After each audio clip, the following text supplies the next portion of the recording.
I would like to briefly introduce Bill Howe. Bill is a colleague of mine. I first met Bill on the board of ACGC a number of years ago, and I've grown to know that Bill is a very passionate man when it comes to two things, really. Many things probably, but two things come to mind for me: global citizenship and literature. And so the blending of these two things really makes a lot of sense for Bill and for the folks that he's pulled together on this panel. And thank you, Bill, for your efforts. And thank you to everyone who joined this really esteemed panel of guests. So Bill, with that, I'll turn it over to you and we'll continue our evening. Thank you, Thomas. I'm wondering if, Karen, do you want to pull up the PowerPoint? So this first slide is just my initial take on how do we think about global citizenship, but also how do we think about education, how do we think about life or life experience in general. And more often than not, we think about the ontological, which is just a fancy word for being, or the work that I've been doing lately, becoming, because we are always in flux, we are always changing.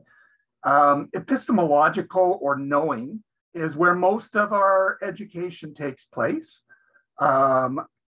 Whether that's good or bad, some people estimate around 80% of all education focuses on the epistemological.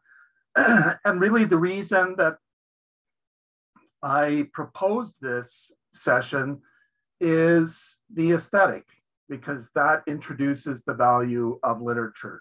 And when I talk about literature, I'm not dismissing the other subject areas, although I do believe that the other subject areas could do well to bring more narrative into their classes. And literature, of course, works on the aesthetic, on the way we feel, on our emotions, and often in our unconscious in ways that we're not even aware of. So when I think about global citizenship, there's so many different theories out there of global citizenship. I'm just going to be very simple here. Think about three ways that I think about it. Global citizenship for me is about shifting boundaries, moving beyond the boundaries of province or city or country to the world. I think about something Gabor Mate said about the universe, the idea of universe, uni being one, verse as in rotating, that we are all rotating as one. And so really citizenship is about moving our boundaries or our borders of awareness beyond the immediate. It's also about shifting our considerations of who we are, and moving into global citizenship, we are humbled by the recognition of the relationships that we have to the planet, to the life, to the environment, to others around the world, and to our own vulnerability. I think often about our Indigenous peoples and the way they think about relations. The phrase all my relations, which is all inclusive of life forms, Wichitawin, which is a Cree word for living in harmony with others, including environment. And in parts of Africa, Southern Africa, the notion of Ubuntu, which means I suffer if you suffer. And these are all different ways of thinking about global citizenship. And I think about the benefits that are shared as global citizens, that this is all about our collective survival, and that global citizenship opens us up to alternative ways of being, alternative futures. Mark Brocker talks about global citizenship, the origin of the word, cosmopolitanism, citizen of the world. He thinks about shifting it to citizens for the world. And we move from a position of perhaps pitying others to compassion. And I love the way Gabor Mate talks about compassion that includes curiosity and considering possibilities. If we look at literature in this realm, we think about literature as appealing to all of these aspects of our experience. Through literature, we come to know, through literature, we come to sense, and through literature, we shift our being. Maybe not immediately, but over the course of time. I would argue in a way that facts and statistics cannot, and therefore can motivate in a way that facts and statistics cannot. My early influences included Martha Nussbaum, who wrote Poetic Justice, and the notion of literature opening us up to the complexities, to the grayness of life. And together with Robert Coles, who talks about the moral imagination, both of them argue that every discipline should be immersed in literature, particularly those that deal with decision-making in life. That rather than seeing people as categories, as cut and dry, they begin to see people in terms of their fuller complexities. Mark Brocker talks about thickening schemas, moving us from the superficial or stereotypical, even fact-based understanding of people's or of others, to a broader understanding of their motivations, their challenges, the reasons they are who they are. And finally, again, aesthetically, which is arguably the literariness or the art of literature. And for me, the aesthetics gets at forces of the unconscious that ultimately shifts who we are. I've spent a lot of time, as some people know, with Deleuze-Guattari, and thinking about affect in literature and how affect moves us gradually into becoming different. If we move to the next slide, and I realize I'm already way off, I think about different ways that we might imagine literature's impact, or what I often talk to students about in terms of how literature affects us. And I think about the changes of self, the psychological, but also how literature forces us to think about ourselves. I think about how literature shifts our relationships with others, the social or the political. And finally, I think about how literature affects us ethically, how we behave in the world towards others. And of course, it's very, very difficult to think about evidence, but trust me, there is plenty of evidence to show that diverse forms of literature do impact all three areas.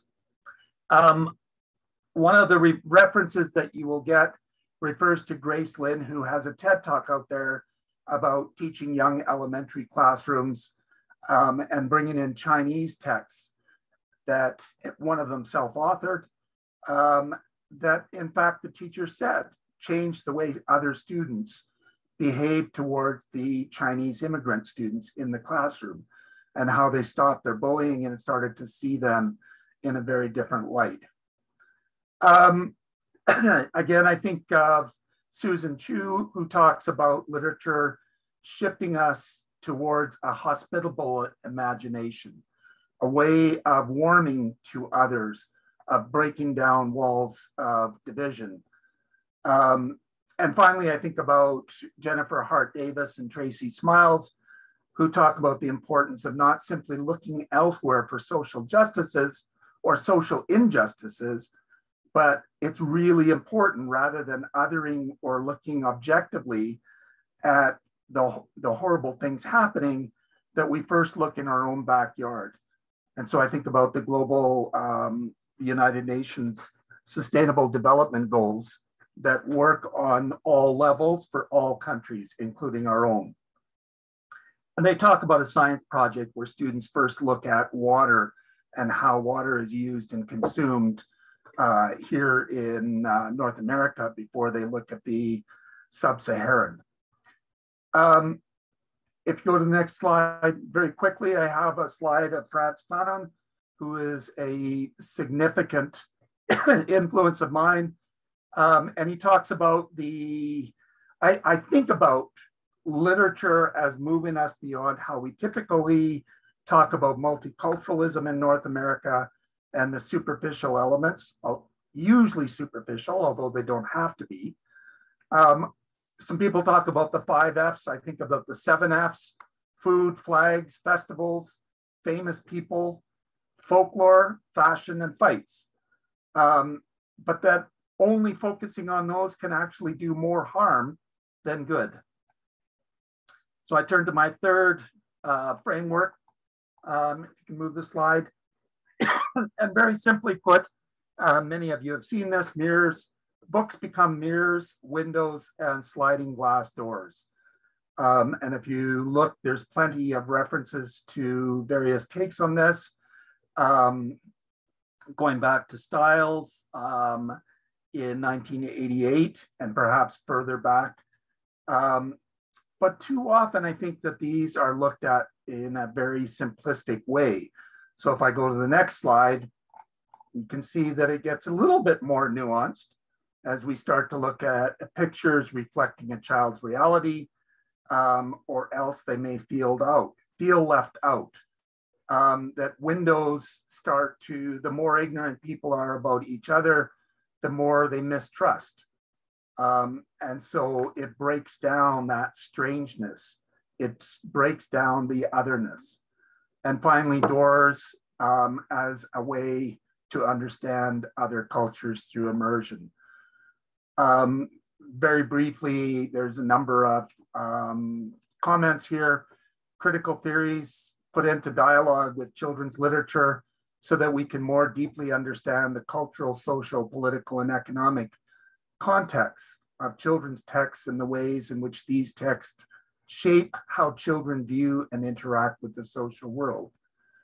When a window or mirror of a marginalized group is used in instruction or available in the classroom, it is essential that the content counters stereotypes and deficit perspectives. So there are some warnings here.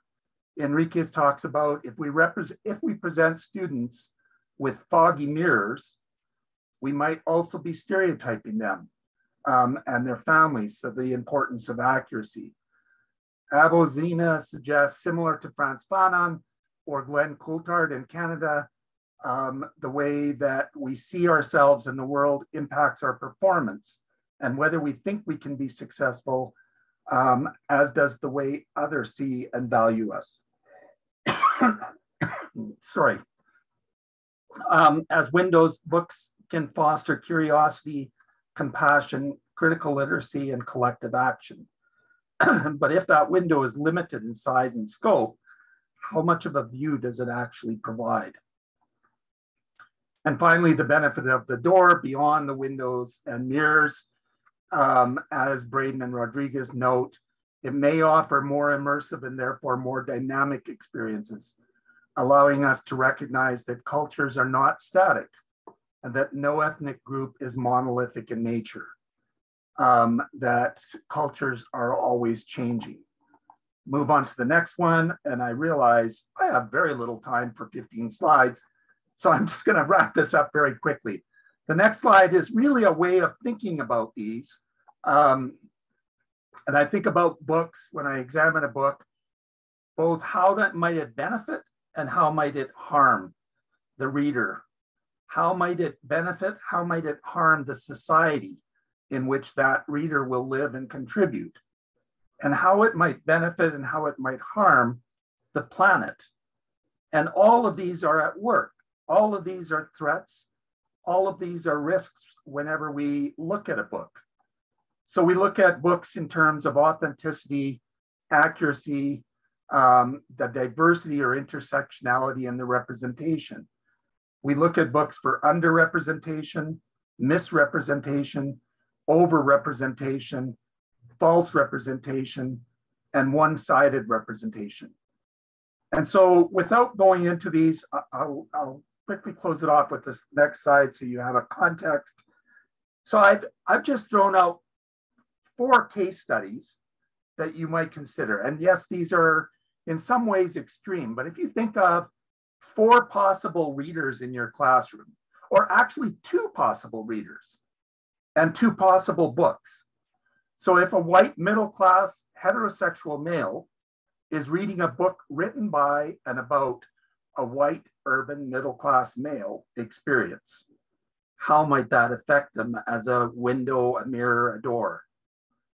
Or if that same reader reads a book about female or non-binary experience living in rural Somaliland.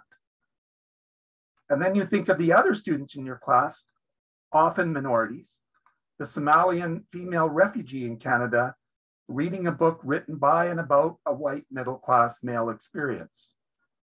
And then that same student reading about a female or non-binary experience living in rural Somaliland.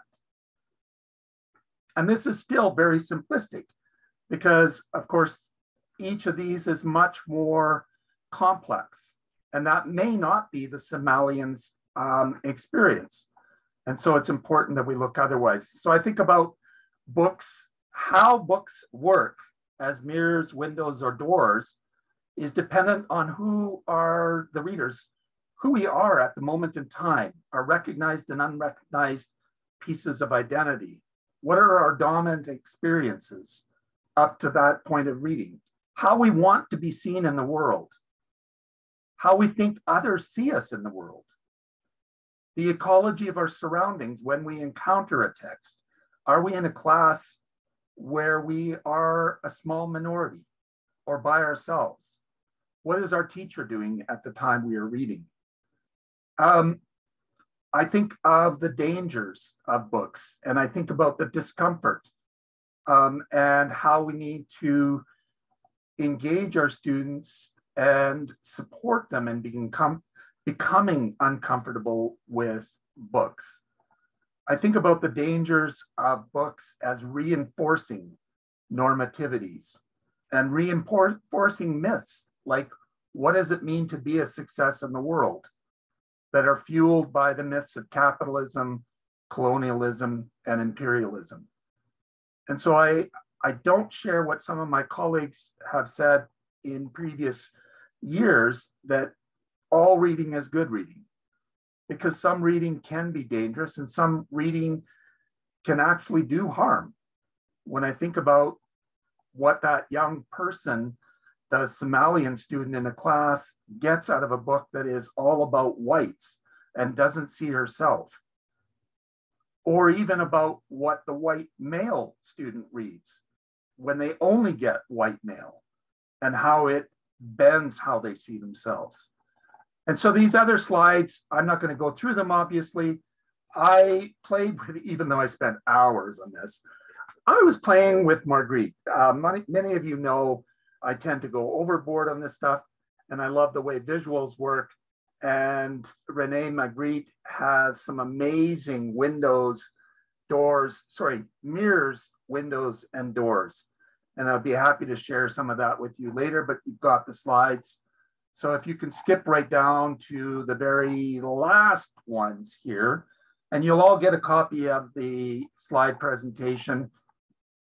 I think they're fascinating, and I think they all kind of deepen and complexify how we think about what books do as mirrors, windows, and